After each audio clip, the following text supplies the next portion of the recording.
Уважаемые коллеги. Good afternoon, colleagues.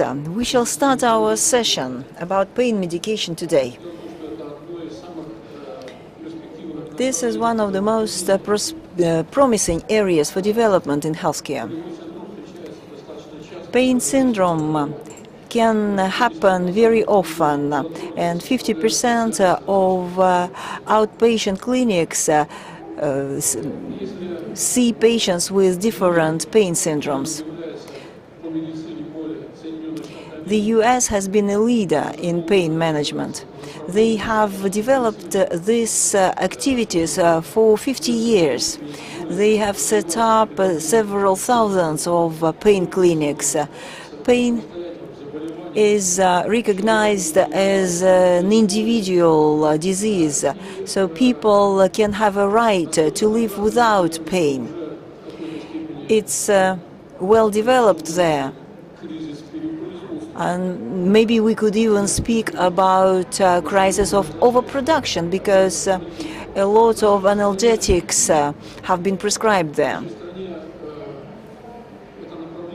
In our country, pain medication just started to develop. In July last year, the State Duma held a roundtable where they discussed the problem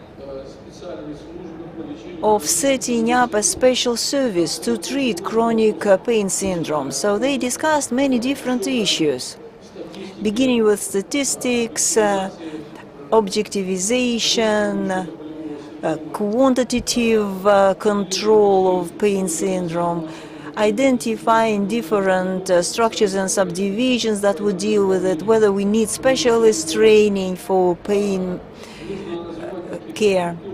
So they also discussed whether they should set up pain clinics. There were many different issues that have to be solved.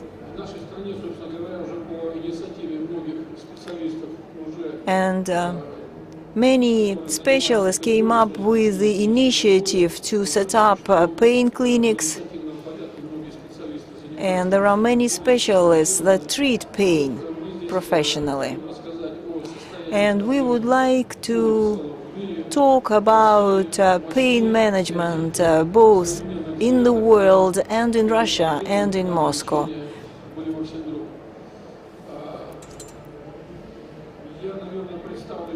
I should introduce the speakers, and I would like to give the floor to the president of Association for Intervention Pain Management, the head of Pain Clinic, Alexey Voloshin.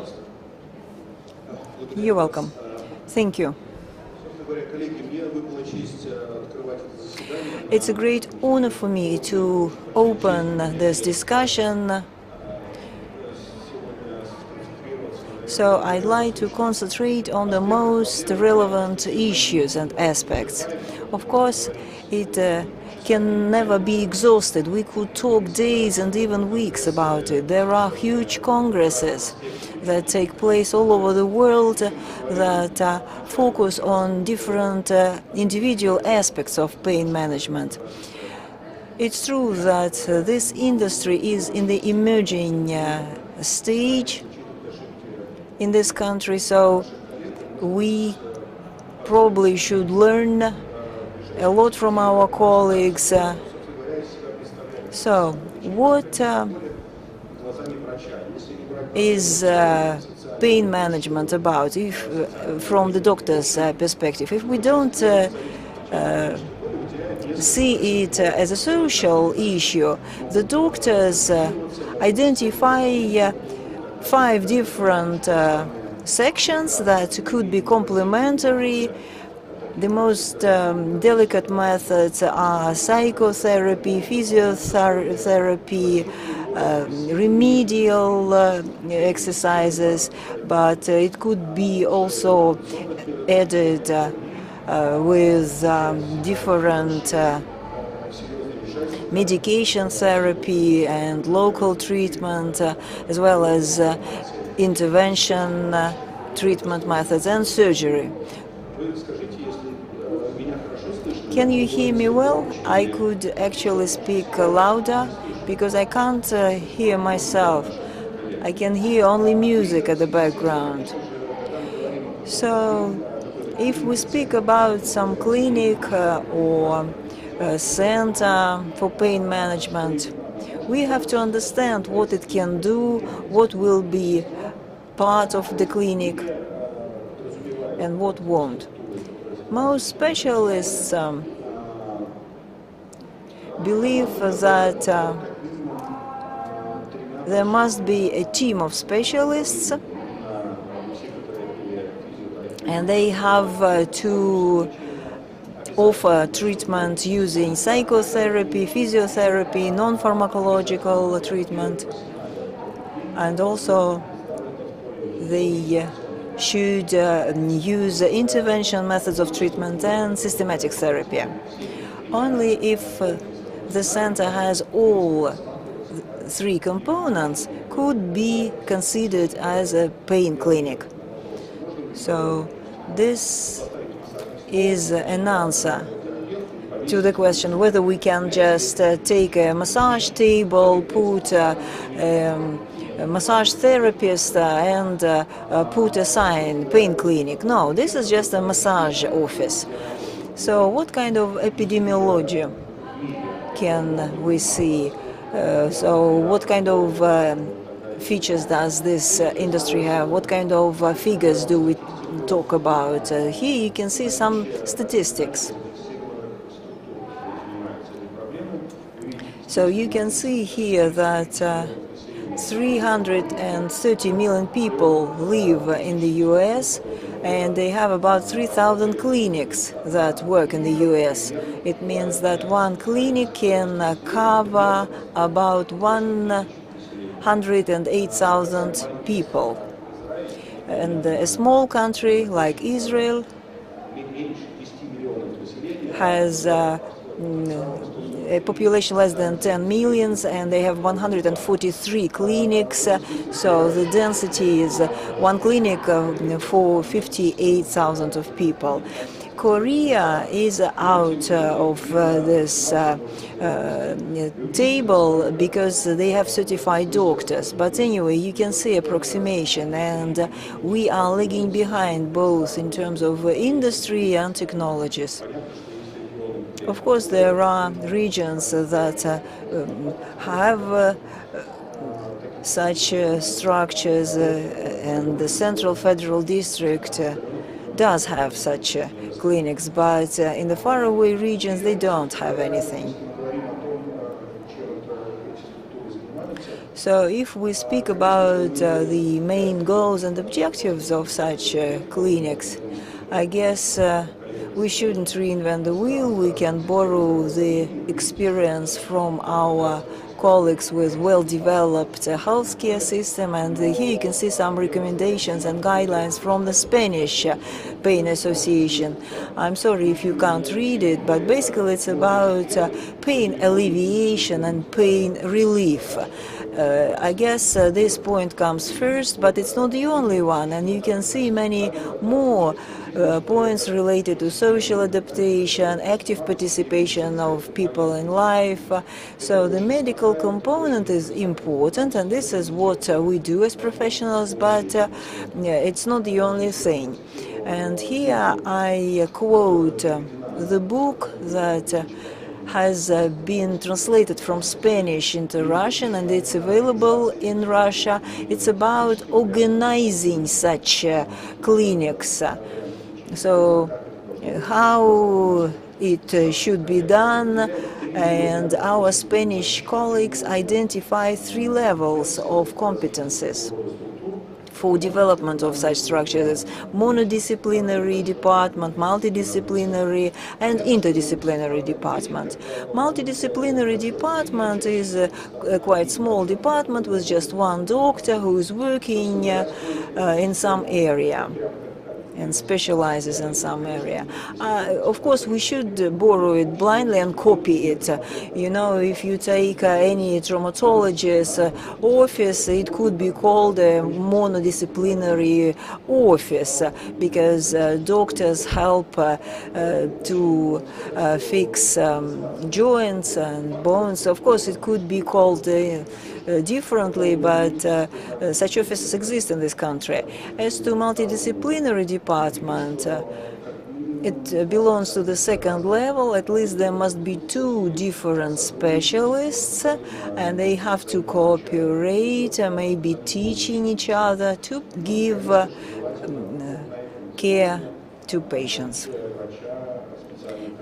And there must be a coordinator, a doctor coordinator, who has special education that can work with chronic pain. So they shouldn't be like specialists in endoneurology or some other sphere. We have to understand that there are quite many issues that the coordinator can help with to improve care from social adaptation point of view or from logistics point of view. So social interaction is important. And multidisciplinary center is a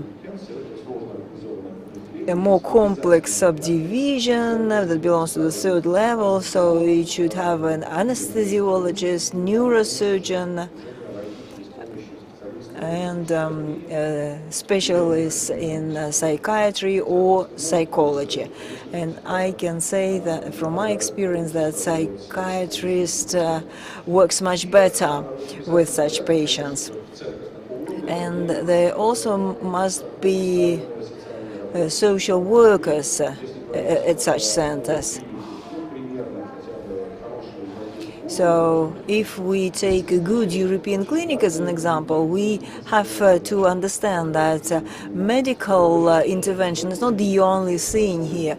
We have to give the patients live their life as good as possible, because basically these patients have not so much problems with their physical health.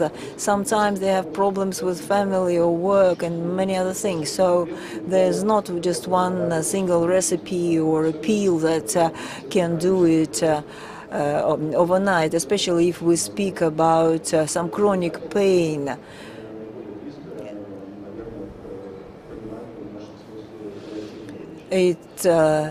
It's quite similar to palliative care, in my understanding. Now, speaking about specialists, for example, why can't we just put a neurologist there and ask him to do this job? If the specialist works with chronic pain, the specialists have to know a lot about endocrinology, traumatology, and many other fields, because usually the patients will have a big range of different diseases, so it's very important to understand how the diseases develop, what patients should expect from us and from their future life. And we have to support the patient and walk through the way together. And that's why there must be several specialists working on the same problem, and this will give a lot of advantages in terms of learning from each other, because we can borrow a lot of things from each other. This is our clinic. Why such clinics are better working in large centers, when there are many specialists work, when there's good equipment and facilities, because it can save time, it can save our resources from logistics point of view. It makes it easier for patients, and the direct contact with gynecologist or surgeon, this can improve the quality of our medical care, instead of sending patients to one specialist or another, irrespective of pain. It could be a headache or spine pain. these patients find it difficult to move from one specialist to another, especially if they are located far from each other all over the city.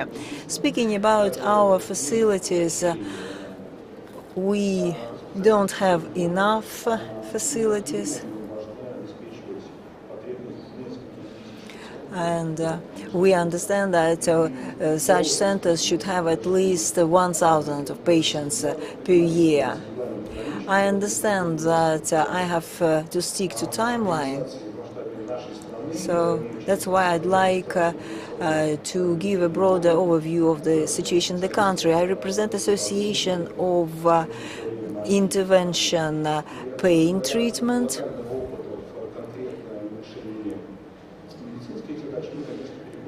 And now I'm going to move from this towards the importance of exchanging experience.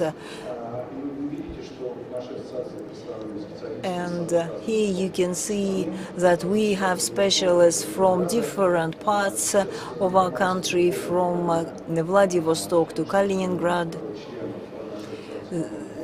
We have more than 148 members of our association. But anyway, just to give you an idea of who is doing this in our country. Maybe you think that there are private institutions that charge money for their services, but you will see on this diagram that 1/3 of our members belong to federal centers and scientific centers. A bit more than 1/3 are municipal clinics, and 1/3 are private clinics. And as to the speciality of our specialization of our professionals, anesthesiologists have been leaders. So they deal with this a lot, just because of their primary competencies, and they are well trained and prepared for that when they get their degrees. So anesthesiologists have a shorter pathway to start intervention treatment. Other doctors can also do it, but it will take them a bit longer. And like I said, we don't have to invent our own methods of treatment. We have very good connections with international community, so we can borrow their experience. We can't, of course, copy it blindly. We can adapt it and adjust to our own needs. And you can see that we can work with large international associations, WRB, and some other national communities like Spanish Association, Korean, and others. And this experience turns into some practical actions, and in particular there are some training programs that cover the whole range of things, from diagnostics to some expert procedures and implantology in particular. And of course we presented it in some published material. We had some presentations how to help these patients, so they're available, and how fast it was sold out. I think it tells us that the topic is really in demand and is actual in our country. I will not tell you a lot about what these recommendations include, but you can see that we try to include all the types of chronic pain syndromes that these patients come to us with. So a big part of our work is about to organize and safety of treatment of the patients, because the topic is very difficult, especially in Russia. Though I can tell you it's not only here, it's everywhere. Most developed healthcare systems face these problems one way or another. And of course, quite a lot of time we pay to legal safety, not only of patients but also doctors. and we made a huge work to systematize some sort of legal framework to analyze what we already have in terms of legal documents that are about our responsibility area, so what where we can work, and maybe what is already good. I can spoil it, so not so many good things, so a lot of work to be done, not only this year but also later. So our promising fields are this, of course, education, so we are learning and doctors are learning, and we spent quite a lot of time creating clinical basis for doctors to study, not only on models and through books, but also to see how it works in real life. And we spend a lot of time on developing standards, all kind of orders, guidelines and clinical recommendations that soon will replace standards of medical care. So we're just at the beginning of our way. I hope that this way will only bring us joy, but of course it will not be easy and take time. Thank you very much for your attention, and I'm ready to answer your questions if we have time.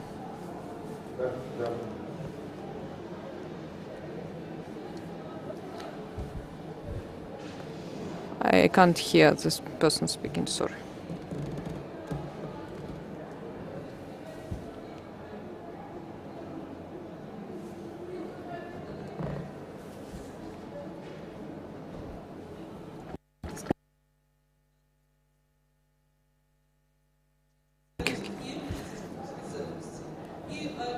So one of such specialists is a physiotherapist. So physiotherapy is not a medical specialty. It's only methodists of these remedial exercises. And there was a slide. So you have only specialists of this remedial exercise. You don't have doctors. Will you work with rehabilitation doctors? So now we have the specialty again. Soon we'll have graduates. So what do you think about such cooperation? Overall, I think it's positive. So the question of terms is very complicated. So in Russia, physical therapy, it's a medical specialty abroad, not everywhere. Sometimes they call it like remedial exercise, sometimes physical therapy, sometimes it's manual therapy. Here it's a medical specialty. Abroad it may be a chiropractor. So the question of rehabilitation, and if it's a methodologist or doctor, of course we will welcome it. Mostly depends on the power of each institution. If an institution can have a rehabilitator, a doctor, of course it will be much better than just a masseuse or a methodist on remedial exercises. So if they can afford it, it's great. It's wonderful. I'd like to add, we should always add these rehabilitation technologies because it's optimal for patients. Thank you, Alexei. Now I'd like to give the floor to the head of pain management clinic, MD, Pavel Genov. He will tell us about the state of pain management clinics in Moscow. Good afternoon, dear colleagues. I'm very glad to participate in this session. I'd like to say thank you to Professor Sokov. He helped me to create this session because it first started at this assembly, and that tells us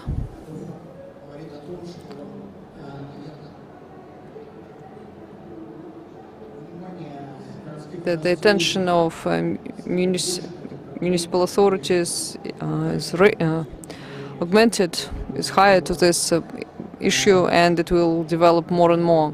So my report was prepared together with my colleagues from other hospitals. So maybe it's not all the hospitals are indicated here that have this pain management departments. I'm sorry if I forgot someone, But this report unites the clinics that have already some sort of developed infrastructure and that show their desire to participate in this municipal project related to pain management. I'd like to remember Russian pioneers. First of all, neurologists. Each country follows its own way. If in the US traditionally pain management was started by anesthesiologists, in the Soviet Union it started mostly with neurologist work. Then anesthesiologists joined that mostly worked on the issue of post-operative pain and oncological pain. And later, when we had got some modern, high-tech anti-pain management technologies, neurosurgeons also joined. So for quite a long time, this process of pain management was quite diversified.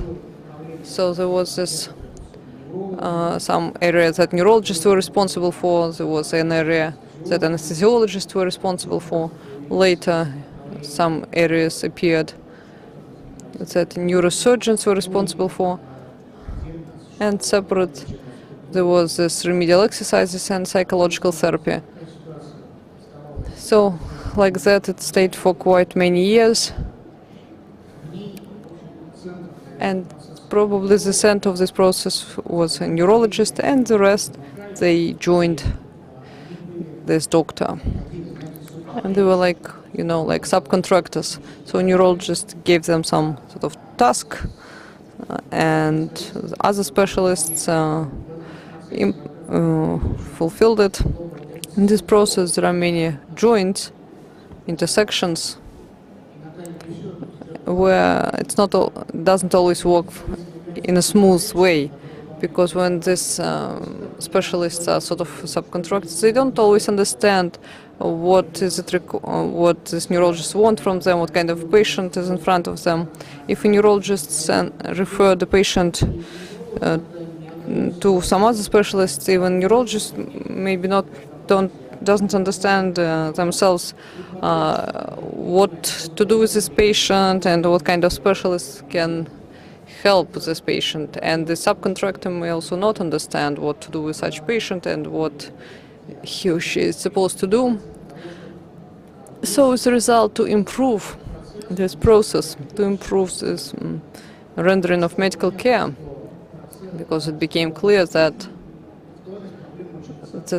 issue is really topical, so many sick people, like epidemics and social event. So started to grow separate specialists to treat pain. So now there are 3 big organizations: EFIC, European Pain Federation, ESRA, Anesthesiologist Union, and EDPM, European Diploma of Pain Medicine. And so they started to create this education possibilities for doctors. So why do we need that? When we have such a specialist, then our approach to treat pain is changing. So this pain specialist takes most of all these issues, and only a couple of things are left. It's large surgery, mostly it's orthopedics and neurosurgery.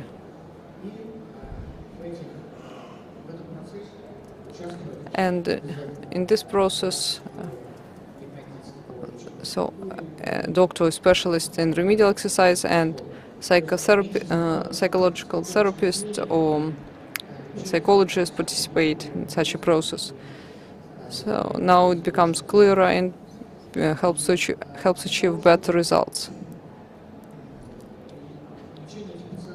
The treatment of such patients was more professional and was organized in places where doctors with the highest expertise work.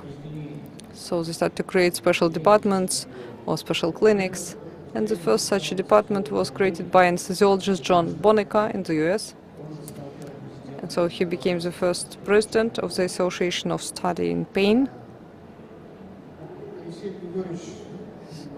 So Alexei told us already about the structure of clinics. I'll show you it with pictures.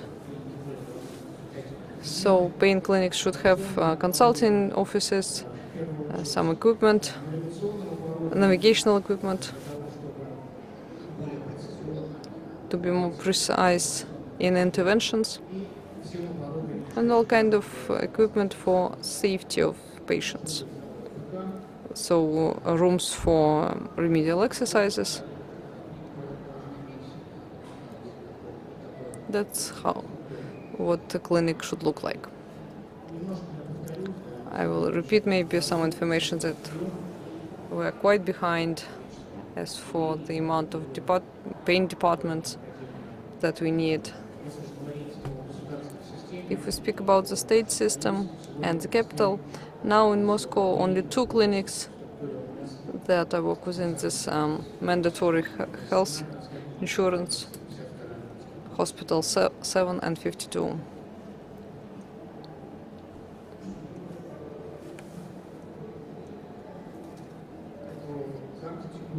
You can see the map of this pain management clinics. You can see the table that in most hospitals this help is provided only, is not free. As for the number of patients, here's a report for 2019, about 1,500 patients, but pain clinics are developing in exponential progression. And here you may see the data from January till December. Now these clinics admit about 2,000 patients. So the leaders of these departments are not occasional people, so not random people. They are specialists of the international level. They all have experience of training abroad, participated in some workshops and in some clinics. They have also teaching experience, like the leader of Botkin hospital department is teaching at the European Association of Regional Anesthesia. In first municipal hospital, he's a board member of the EFIC in the training. So these specialists have a lot of international training experience, and they understand very well where to move next. A little bit about the work of the association, as I'm one of the board members of this association. We are having these training cycles. So today we do not provide certificates that you are a pain specialist, because we don't have such specialty in Russia.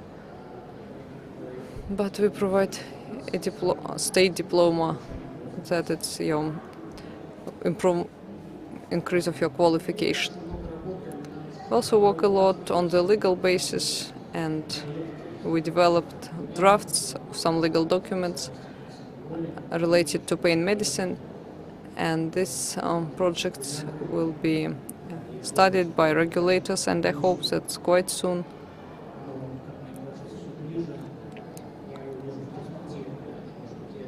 I think it may be like 5 years. Quite soon we'll have a pain specialist in Russia. And to wrap it up, I'd like to mention some problems that we have now, some issues that impede the development of the specialty. First, that there are no such specialty. It creates some legal risks. It's very important today.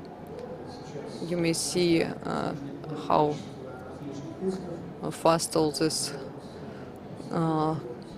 claims grow. So it's very important. If we don't create this legal framework, legal foundation, we'll experience a lot of issues later. and the absence of professional standard how to provide medical care, which is also impedes our work in legal terms. And I'd like to say a couple of words about funding. So, you know, if you say that you would like to create some department or pain department, chief doctor first will ask you where you have money from, so how we can fund it. And here, of course, there are some significant issues.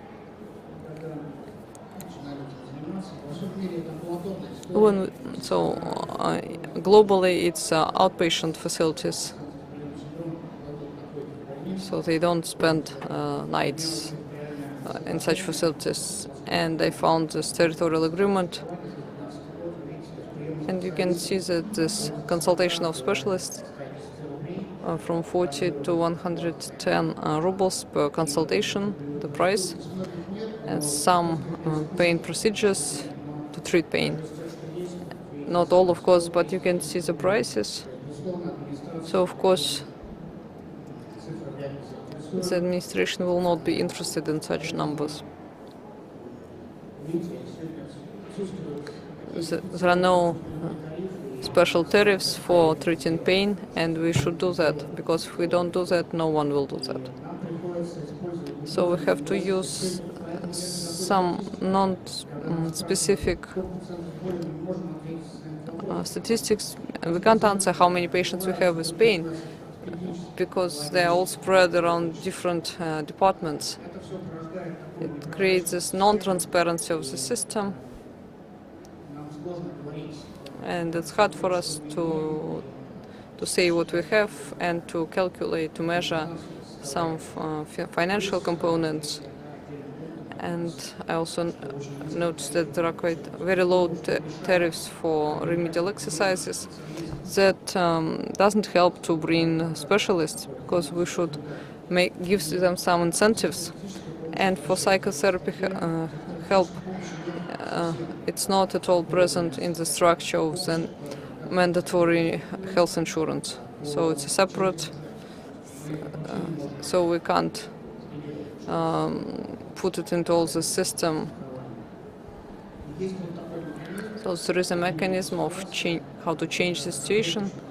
It's a working mechanism. So we should create such technological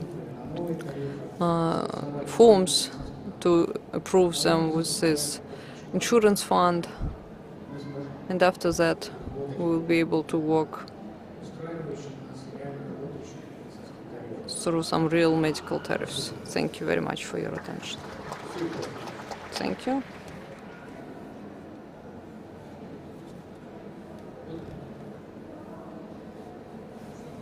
Dear colleagues, I agree with Pavel in a way that this area is totally new.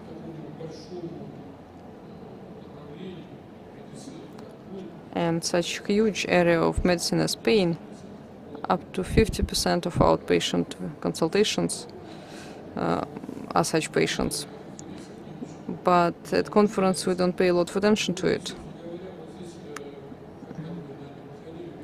So probably when you approached, you could have seen that this, Professor Sokov will give a speech.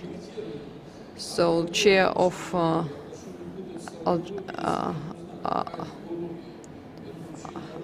so it's not LG studies, it's algiatry, so it's pain studies, pain management. And so I represent the Clinic of Pain Management and the president of the Association of Pain Medicine Specialists. So I'd like to speak about the main methods to treat pain that are used now, and to define the interventive methods. So we all know that most often it's medicine, some drugs, different pharmacological groups, and the third and fourth group the next three groups, rehabilitation, so physical, biological, and psychological. And intervention kinds of treatment that can be split into different methods like instrumental, manual, tapes, surgical methods of treatment is separate and unique. It always goes through changes.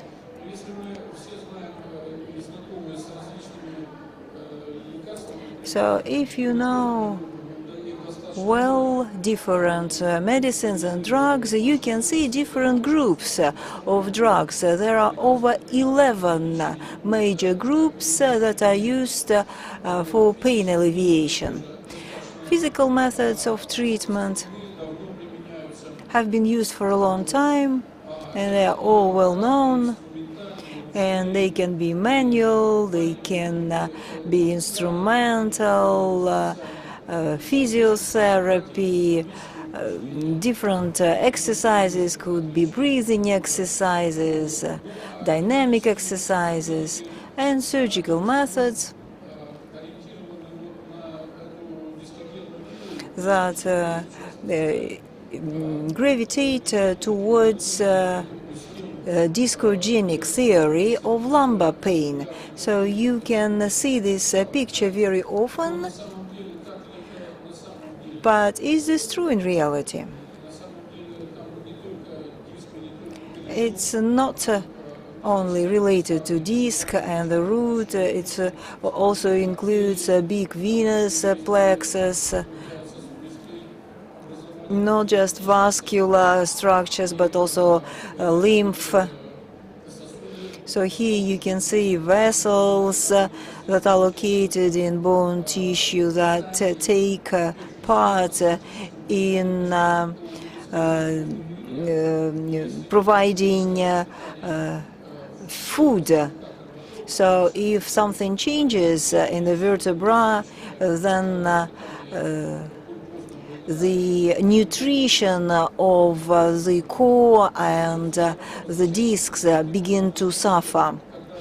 And now let's take a look at this picture. When there's a hernia coming into intervertebral space, it compresses not only root but also other things like epidural tissue. There are many receptors, and that's why they produce pain. Lymphatic vessels, and this can create edema and again pain just due to the influence of receptors in the tissues. If the veins are compressed, it can result in ischemic pain. Hernia can also compress the neighboring area of the root and the surface of bone marrow. And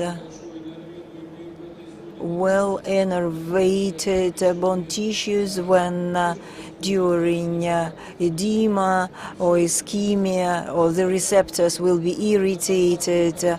So that's why we can see a very broad picture of pathogenetic mechanisms. And they all play a very important role in pain symptom. And that's why these aspects have to be taken into account. And here you can see a video. So you will see how the in between vertebral space changes, especially if you lift weights, and this disc becomes a very important component. So when we put our patient in a horizontal state, pain will be relieved, so this intervertebral disc will be back to its place. So we use MRI and start examination, but is this the right way? Maybe we should put the patient vertically so that we could see the correct picture, but we forget about this thing. We forget about the right positioning of the patient. So all these factors have to be taken into account, and you should remember that the spine is constantly moving. So, for example, we can put a hand and it can be there stable, whereas all our vertebrae respond to breathing. So that's why aseptic inflammation can cause a lot of problems. So if we think about application, then in the recent decade, the methods of treatment have changed a lot abroad. So the role of medication methods go down. A few years ago, the United States, that has 329 million people, and they get 255 million of recipes for analgesics, but now they reduce these numbers and only give about 200 million prescriptions. So also the use of surgical methods go down. Several years ago, when John Fitzgerald Kennedy had a surgery, they used to have about 500 million surgeries per year. Now this number went down to 200 million. So intervention methods have started being used widely, and we can see the trend that pharmacological trends and surgical trends go down, and they are replaced by small, minimally invasive methods and intervention methods of treatment. And I have to say that the United States of America, that has a very high level of rehabilitation methods and technologies, they are very popular, and they are combined with rehabilitation methods. So this is what we have to do. We have to combine interventional methods of treatment and rehabilitation methods like physiotherapy and exercises. So here you can see the graph that shows the growth of epidural blockades, and it went up threefold.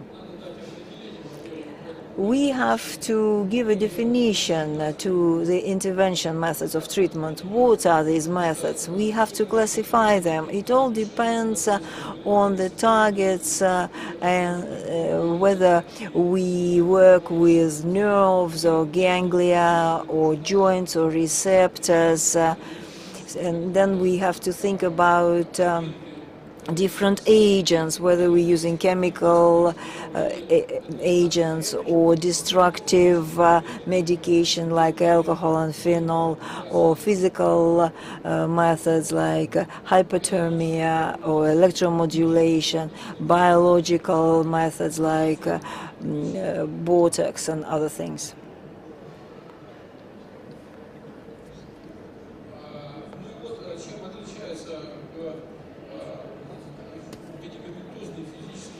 And here you can see the difference between medication, physical and intervention methods of treatment. So the intervention methods are special because they are highly effective and they have minimum of complications and counterindications, unlike other methods of treatment. This image shows you the full structure, the pathways of afferent pulsation during pain syndrome. If we use medications, then all these pills produce effect through the blood flow, and they can produce side effects and influence different parts of the body as well as different tissue. Whereas if we use this method, intervention method of treatment, it can enable us to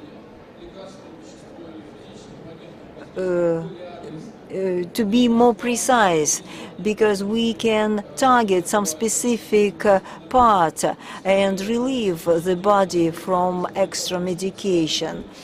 In the middle of the century, the scholars that invented springes, they actually came up with blockade solutions, and Vasily Aneryov in 1979 began to use cocaine as anesthetic. 141 years it was used for local anesthesia, and now you can see how we can use different blockades. Epidural, perineural, or subcutaneous. So we can use a glucocorticoid, either injected subcutaneously or intergluteal or interjointly.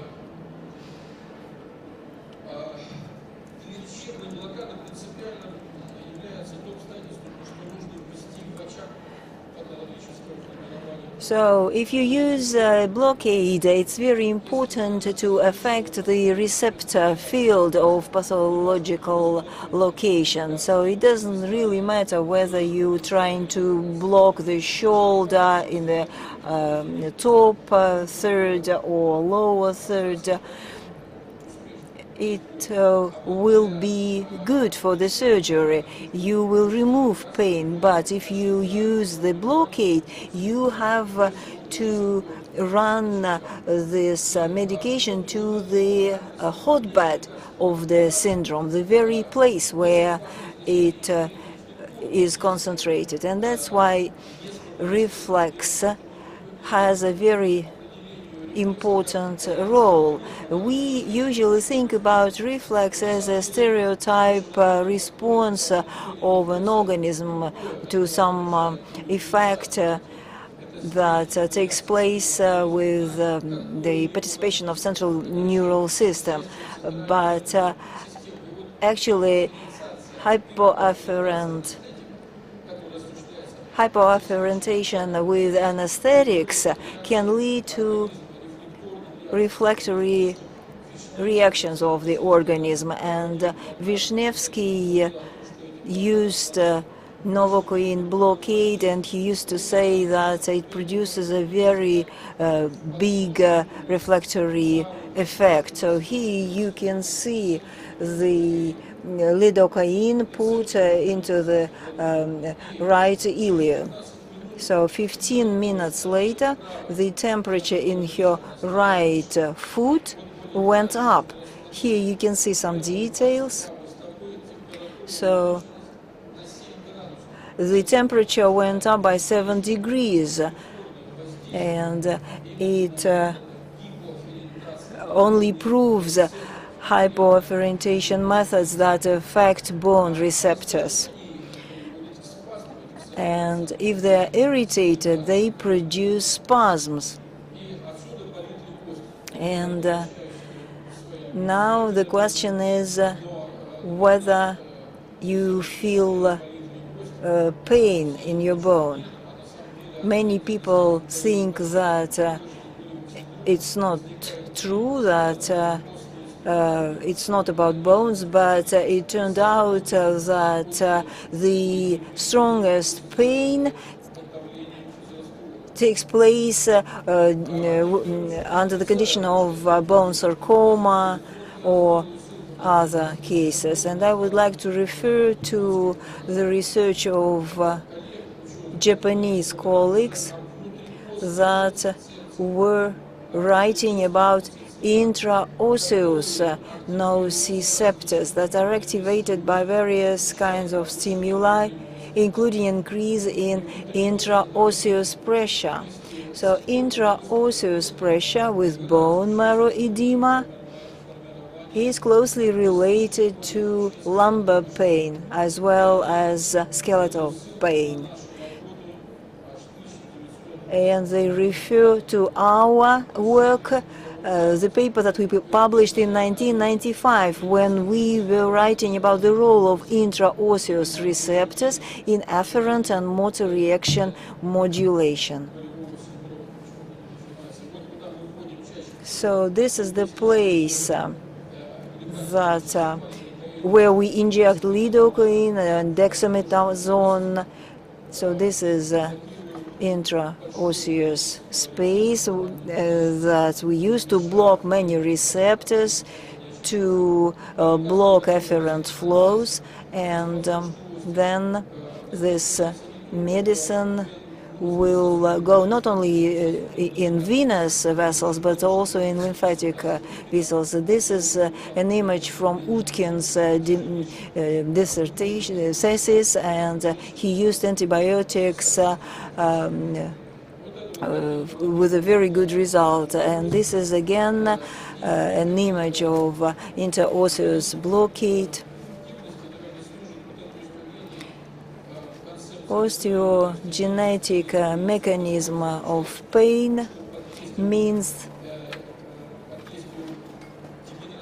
that degenerative process of bone tissue can slow down venous outflow from the coast, increase intraosseous pressure, and the major syndromes appear, like muscle and agnew syndromes. So the mechanisms of effectiveness are described here, and it includes intraosseous pressure and intraosseous receptors, anti-inflammation effect of anticorticoids, improving the nutrition of intervertebral discs, improving drainage function of venous system, of cerebrospinal venous system, which plays a very important role in pathogenesis of pain syndrome. And here you can see the diseases where we use interosseous blockades, especially for comorbidity that could be combined with sclerosis, stroke, and the symptoms can be alleviated. And a couple of examples from our work. You can see the photos. So there's a 16-millimeter sequestered disc hernia that had to be removed. This patient had to go through surgery, but the blockades really helped, and the patient feels fine. He doesn't suffer from pain. And here you can see the blockade that we used to improve ligaments. So within 20 hours, the edema went down. And so that happened within 20 hours after the intraosseous blockade. Usually it takes 3-4 weeks. Here is another patient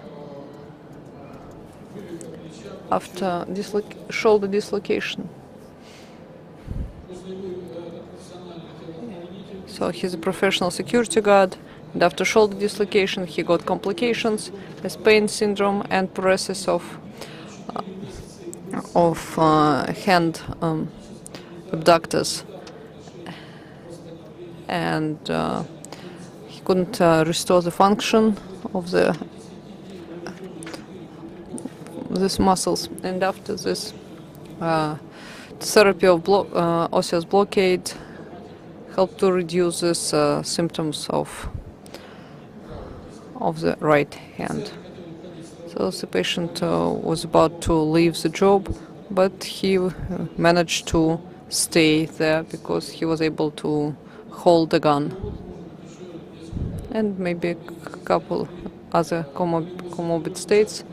When there is a pain syndrome, patients often have Parkinson's disease, pain in neck and joints, and one blockade can really reduce pain.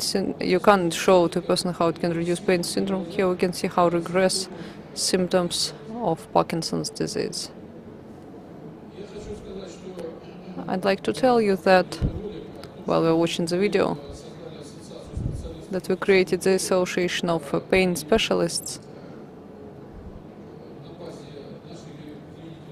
based on our clinics, and through the chair of pain management we train doctors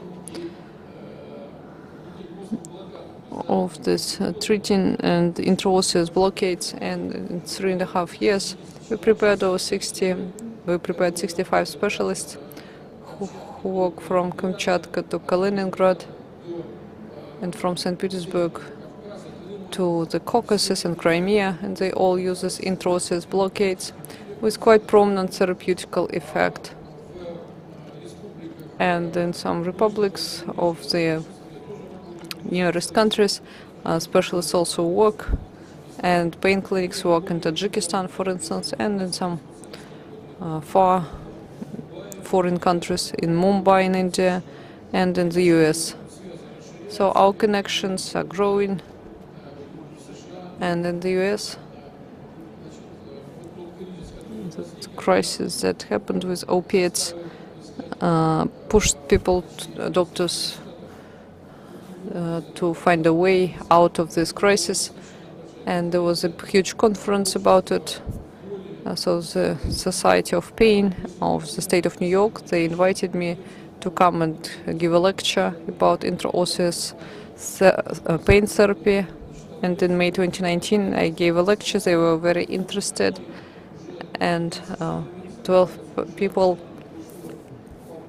I got an email that they're doing visas and they will come to our conference that our association is organizing. It will be held April 24th, 25th this year. They will come to make their reports and to listen to our reports and to have a look live how these blockades are made in our clinic.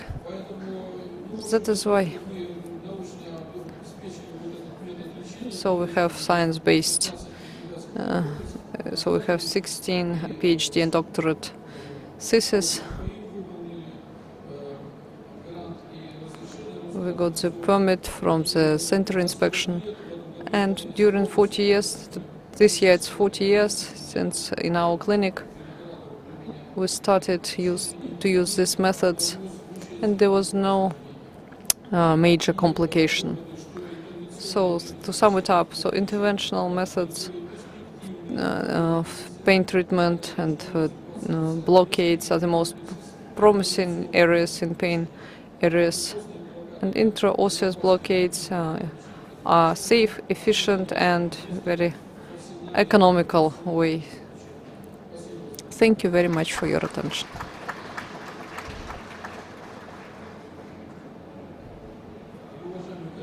And dear colleagues, if you have time, after 2 reports, we are ready to answer your questions. Now I'd like to give the floor to Ludmila Kornilova MD, professor of the chair of pain management and rehabilitation, and an employee in the clinic of pain treatment. Good afternoon, dear colleagues. My report is clinical. It's about the modern approaches to diagnosis and treatment of headache. It's clear that headache is the most often complaint that patients come to doctors with.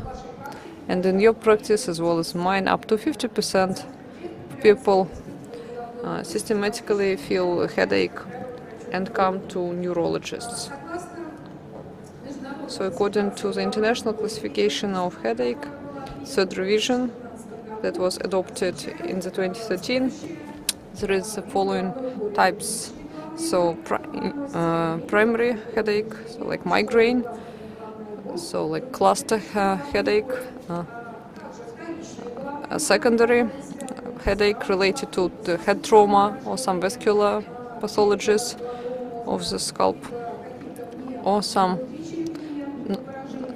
intracranial pathologies, and cranial pathologies. So the main question that patients ask us is how to diagnose this primary headache.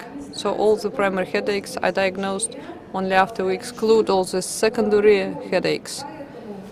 That is why we always have this question, should we make this neurovisualization? Here at the slide you may see the indications for neurovisualization of patients with headache.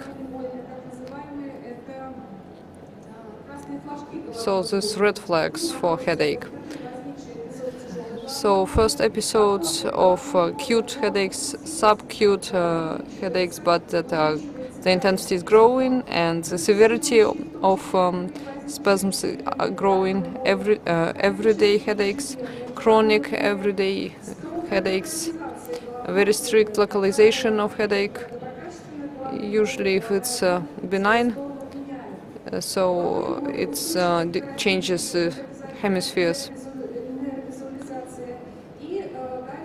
And so if a patient has some oncological in its medical history, or HIV, or start of headache after 50 years of old, patients with epileptical spasms, or if there is fever or some neck hypotone, if there is vomiting, or there are focal neurological syndromes, or if there is edema of the visual nerve and some changes in personality.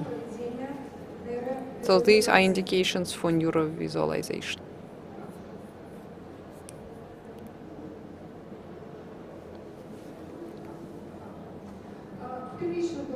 So primary headaches. It's quite often patients that have chronic headaches of tension. So here we may see a localization of this headache. Usually headaches are not, the severity is not very prominent, and it's not more than 4. So such headaches is also called this neurasthenic helmet. So it's constant ache. It feels like it's holding your head, and it may also have some symptoms like photophobia, phonophobia, mild nausea, but without vomiting. Next type is this cluster headache. Usually it's men who suffer from it. Sometimes it's called like an alarm headache. It happens in the morning in the same hours every day. And the series of bundles, series from a couple of minutes to several hours. So usually there are 5 series. The intensity is severe is localized in the temples and eye area for several minutes, from several minutes to several dozens of minutes, and has some additional symptoms, so tears, sweat. Here we also have this neuropathic of this trihead nerve. Neurologists see this quite often. Sometimes the patients remove all the tooth at the dentist, and so if the patient has this facial pain, maybe we should refer him to the neurologist. So it's periodical spasms, this cutting pain, the branches of this trihead nerve. So it also provoked by all this movement like yawing or teeth brushing or shaving or chewing. So people are afraid to make all these movements. I will not speak a lot about this. Here we can see differential diagnosis of different types of primary head and face aches. Let's talk a bit more about migraine. It's also primary headache. In this paroxysmal state, we have bursts of this pulsating headache in the heart of the head, mostly in the eye, forehead and temple areas. Mostly it also goes with this nausea, vomiting, and photophobia and phonophobia. After the outbursts, there are some sleepiness and drowsiness. Here you may see the classification of migraines. It's either with aura, with or without aura.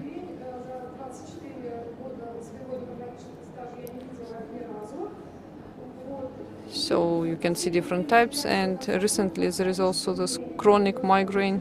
I will talk about it a bit later. So chronic migraine, it's a state when this migrainous headache happens within 15 days or more often within a month for over 3 months, when there is no abuse of medical drugs. And there are some diagnostic criteria of chronic migraine, and they're the same for migraine with aura or without aura. So the main complication of the headache is this migraine status, which is the very severe option of this outburst when these pain attacks go one after one, and there is no improvement.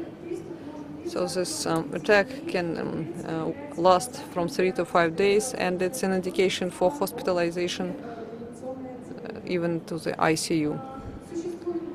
So there are many products and drugs to treat migraine, but I'd like to tell you that first we should stop the burst if these outbursts are quite not often. If they're often, we should use some preventive methods, preventive treatment between bursts, and so there are lots of drugs.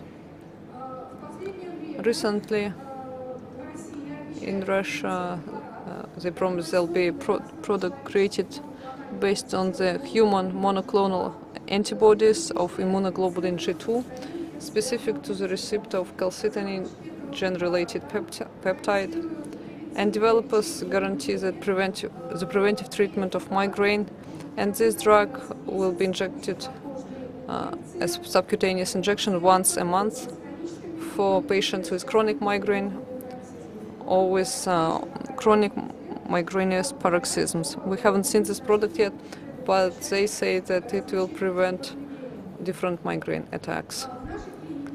In our clinic, as I work in Professor Sokov clinic as the chair of pain management and rehabilitation, we also use intraosseous therapy for patients with headaches, and quite often we have patients with migraine. So we can talk a lot about migraine pathogenesis, but if we talk about this intraosseous therapy, so besides lidocaine, we also include dexamethasone into this mixture, and we use glucocorticoids as well.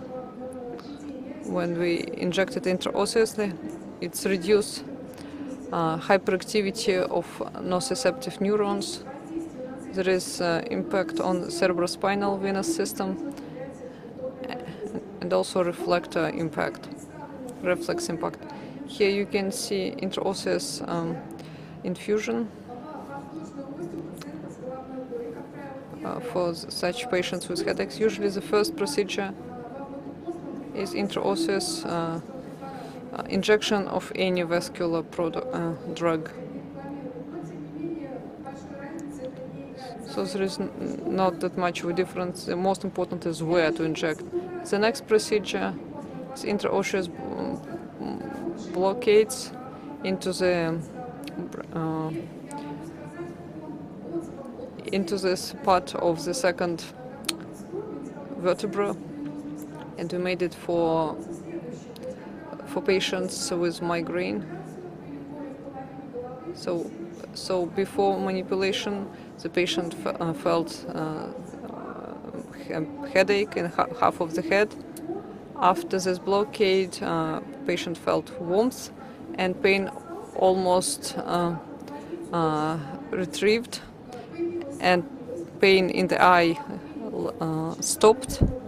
So the patient slept for 2 hours in the clinic, and for 6 hours we follow this patient. For 6 years we follow this patient, and she never had such acute attacks anymore. And the last procedure is intraosseous blockade into C7. Usually the treatment course includes these 3 procedures, and it really makes this migraine attacks much more seldom and much milder. In our clinic we treated over 30 people, so young people,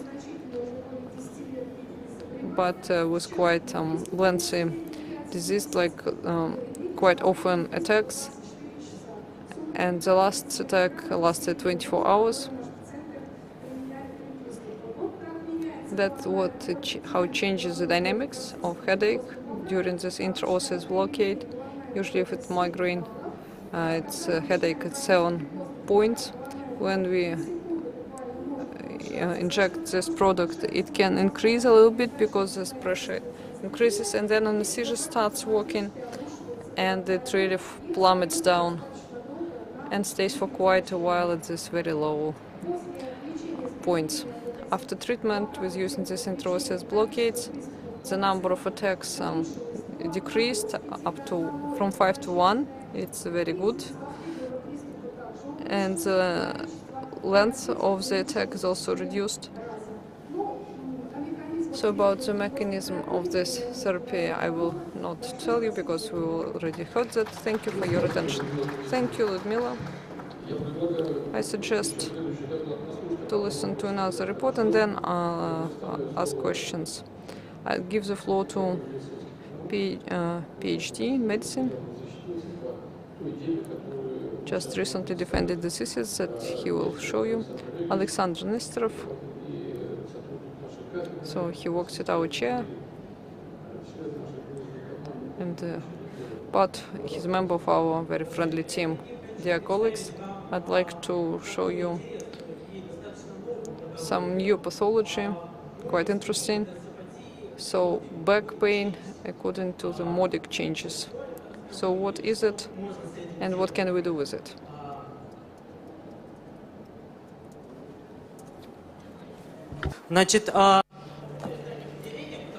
So I would like to start with the definition.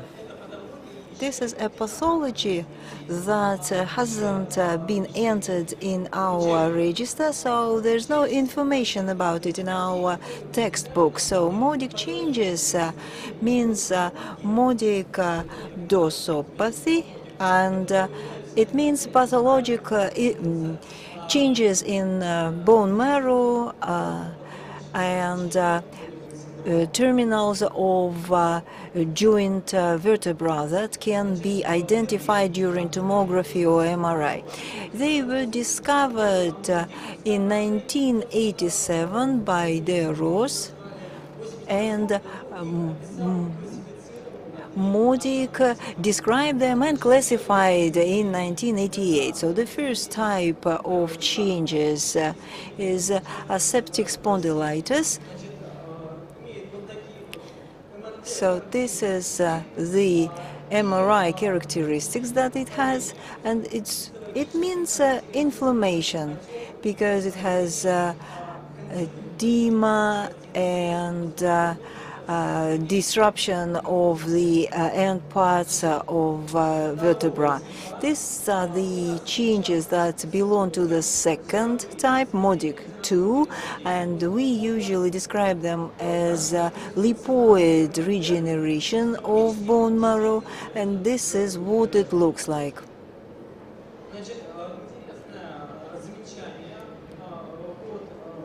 And here you can see one of the latest research. So Modic changes doesn't only mean edema. Basically, it gives a very high it means a very high likelihood of pain because there are many spaces and vertebral end plates will have a lot of receptors that will produce pain. And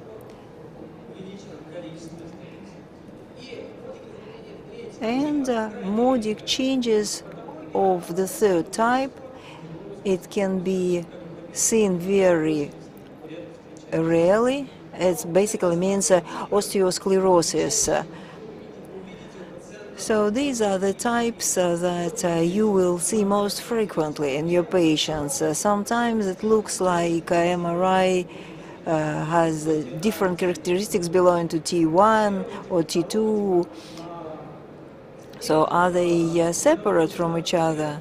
There is a lot of literature published in the world that says that Modic changes is a series of pathological processes. The first type is acute stage, then reparation or regeneration, and the third one is an outcome.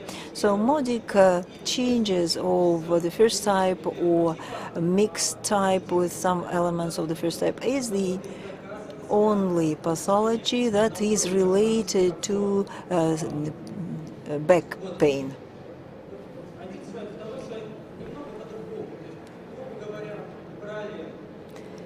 So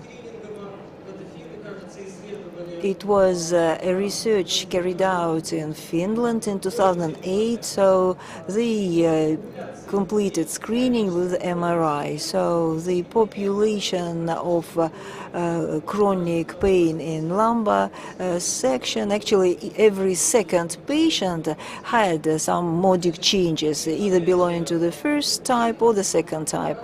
And also researchers in Finland conducted a cohort research and showed that 2 years later, when Modic changes and shifts from first type to the second type, the pain goes down. And I'd love to repeat that no other changes have been correlated with chronic pain in the back. So Modic pathology is the only one of such kind. So what kind of clinical signs? Basically, they are regular patients that have dorsopathy. They belong to non-specific back pain, but some patients that have Modic 1 changes or edema demonstrate these signs like pain at night or when they wake up and get up from the bed, they also can have such pain. In theory, nobody knows what is the cause of this pain. So there are several theories. One of them is biomechanic theory that tells us about micro-traumatization or unequal distribution of loads and physical burden. Then there's another theory which is infectious theory, and the third theory is biochemical theory that says modic changes is just autoimmune reaction to certain pathologies. But despite that, there's a lot of research conducted all over the world. The scholars haven't really found a good solution to this pain. Some people tried to perform intradiscal injections or some stabilizing surgeries on the spine, but this could not be called effective treatment. Some give antibiotics like amoxiclav 1 milligram every day. They try to give evidence for their solutions. Our department has a different view on modic pathology because we are working and studying osseous tissues. So this is an example of pathology produced by osseous pathology. And it can be confirmed by research conducted in 1991. The surgeon used use surgeries to check the interosseous pressure, CO2 in blood, and here you can see that intraosseous pressure was higher, and it produced modic pathology. And the same is true about blood gas. pH was normal, and the pressure is the same, no difference, but as to partial pressure of CO2, it's much higher, which tells us about some venous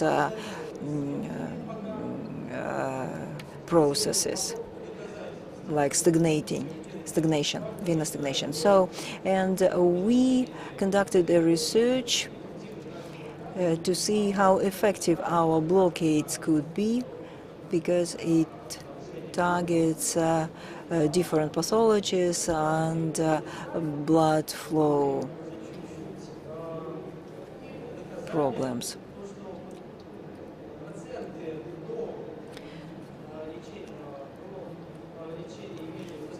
So our patients used to have a very strong pain before treatment. We used interosseous blockades and recorded a decrease in their pain syndrome.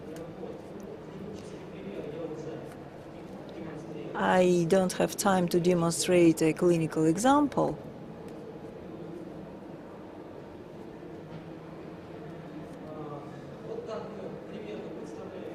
but this is the mechanism of our blockades for modic changes. This is our first research. We hope that we'll have randomized research to see how effective our methods of treatment. Thank you for your attention. You stick to the timeline.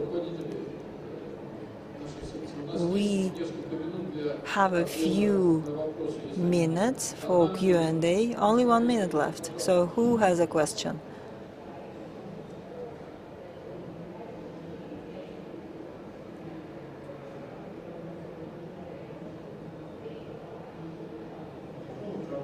I'm a neurologist. I'm working at an oncological clinic. So, do you use intraosseous blockade for oncology? Do you have any experience like that? And has its efficiency been proved? There are some clinical cases. Many patients had very good results with less pain syndrome. I wanted to mention a couple of words about our research. When we did blockade for aseptic spondylitis, this was one of the best methods for regression of symptoms, not only pain symptoms. This patient had a lot of edema in the lumbar area and in foot, whereas they disappeared within 2 days. And she had released about 10 liters of urine within the 2 days, and it was connected to the whole spinal system. Thank you. Hello. I noticed that you mentioned hypnosis as one of the methods of treatment. I guess it belongs to non-traditional methods. It's an unconventional method, so how often do you use it? And are the patients willing to go for it? Well, it's very rare that we use it to treat pain, but actually the United States uses this widely and it's quite popular. Maybe we should include it. I can respond to this question.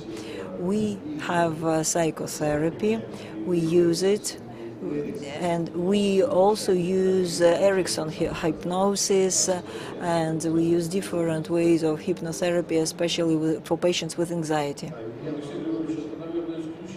Oh, then you are an exception. I have never heard about this. I think hypnosis is very rarely used for it. We are trying to use all sorts of methods, including hypnotherapy. I would also like to ask a question to our last speaker. I understand that modic changes gives a lot of description, and of course it's normal that it is related to pain, and then pain goes down. But I can't understand how can we offer any treatment? How can we treat these modic changes? Modic changes is just a descriptor of a certain pathological process, and that's it. I just wanted to make this comment with regard to the terminology used by the final speaker. It's true that it's often used as a descriptive characteristic, but it correlates directly with pain syndrome, unlike other degenerative changes in the spine. So modic changes are used now as a diagnostic criteria, and it is going to be introduced in our registers. I'm not sure whether it's going to be used as a diagnosis or a diagnostic criterion, but it will be mentioned there. Thank you. Maybe another comment about edema of bone marrow. Maybe it's a sign of higher osseous pressure with some specific degenerative changes of the vertebra. So if we administer some medicine, we can do it only through the spine. So I guess there's a combination of different things that produce such a high level of efficiency as compared to other methods of treatment when we speak about septic spondylitis or modic one. Okay, thank you very much. I'd love to thank you for coming. I hope that we have shared our views and the prospects for the future. So let me thank all the speakers. I think you found the reports interesting and useful. Thank you.